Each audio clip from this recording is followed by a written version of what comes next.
মাছের ভাঙা চচ্চড়ি বানাতে এখানে আমি 3 পিস কাতলা মাছ নিয়েছি।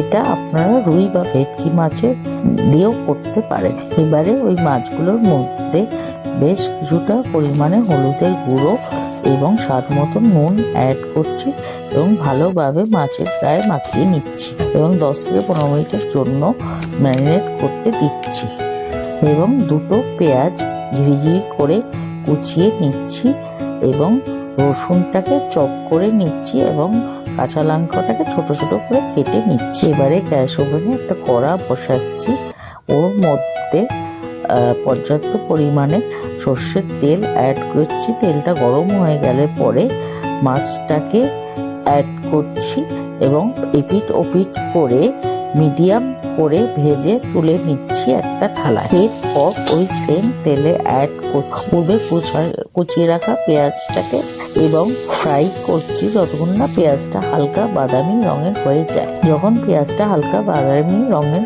হয়ে আসছে তখন ওর মধ্যে অ্যাড করছি কুচনো রসুন এবং কুচনো কাঁচা লঙ্কা। ভালো করে একবার মিশিয়ে নিয়ে খুন্তি দিয়ে ওর মধ্যে অ্যাড করছি অল্প হলুদ গুঁড়ো এবং অ্যাড করছি লাল লঙ্কা এবং কাশ্মীরি লাল লঙ্কার গুঁড়ো দুটোই। আবারও একবার ভালো করে সমস্তটা মিশিয়ে নিয়ে এবারে ওর মধ্যে অ্যাড করে দিচ্ছি যে মাছগুলি আমি খুন্তি দিয়ে ভেঙে নিয়েছি পূর্বে, সেই মাছগুলির টুকরো।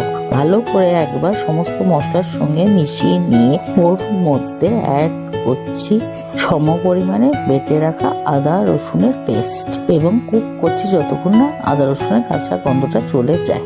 এরপর ওর মধ্যে অ্যাড করছি বেশ কিছুটা লেফট ওভার কাঁচা লঙ্কা কুচি এবং স্বাদ মতো নুন। একবার ভালো করে খুন্তি দিয়ে মিশিয়ে নিয়ে এবারে ওর মধ্যে অ্যাড করছি বেশ কিছুটা পরিমাণে টমেটো সস। আবারও একবার ভালো করে খুন্তি দিয়ে সমস্ত মাছগুলো মিশিয়ে নিয়ে গ্যাসের ফ্লেমটা সিমে করে একটা ঢাকনা দিয়ে দিচ্ছি যতক্ষণ না মাছগুলো সুসেদ্ধ হয়ে যায় মিনিট 2-এর জন্য। এবারে কড়ার ঢাকনাটা খুলে নিয়ে গ্যাসের ফ্লেমটা হাইতে দিচ্ছি এবং মিনিট 2 মতন কুক করছি যতক্ষণ না মাছটা ভাজা ভাজা হয়ে যায়। এই স্টেপটি করলে পরে একটা স্মোকি স্মেল মাছের মধ্যে আসে। নামানোর ঠিক আগে 1 মুঠো ধনেপাতা কুচি ছড়িয়ে নামিয়ে গরম ভাতের সঙ্গে পরিবেশন করছি। তৈরি হয়ে গেল আমাদের টেস্টি ডিলিশিয়াস ইয়ামি মাছের ভাঙা চচ্চড়ি রেসিপি।